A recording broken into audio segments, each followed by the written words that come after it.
There's a starkness to the season when November rolls around, last leaves falling, and the changing larch like sparks on the roadside. Entering the woods of central Nova Scotia always feels like a transitionary experience.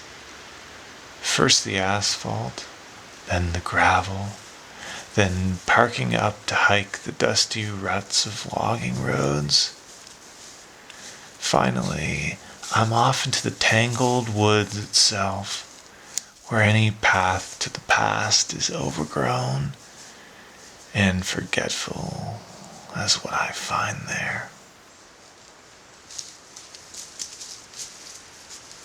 Young pines create a kind of impenetrable hedge maze, competing for light so intensely that they leave space for little else.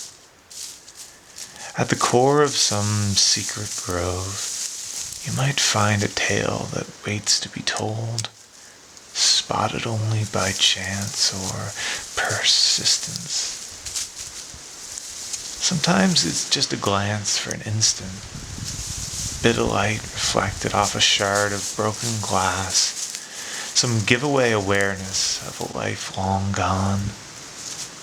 I spent the last few hours of light working my way back, closing the distance between now and then, taking down trees still young enough not to put up a fight, and a few that mounted some resistance.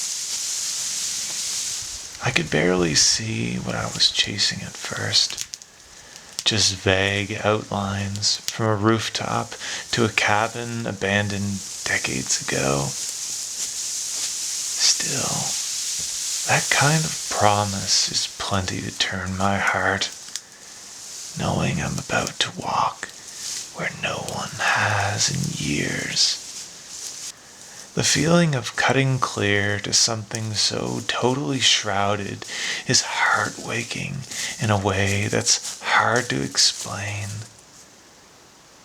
Eyes on a storied history, not so far from fading now. The last step is inside, dark and dank from total disuse, dimly cast by mostly broken windows. Long after initial habitation, this shack served as a hangout for local kids.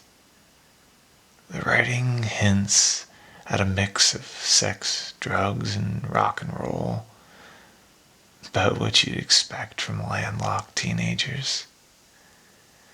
That isolated era still clings on ghostly in the backs of our minds when we felt far away from the rest of the world and everyone knew we didn't matter. But it was a breeding ground for dreamers, as the early lines were drawn between those who stayed, those who strayed, and those who got trapped. When this roof finally falls on their names like a net, the memories they left will be lost forever. Now, it's the autumn of our honesty, and I sure don't mind remembering.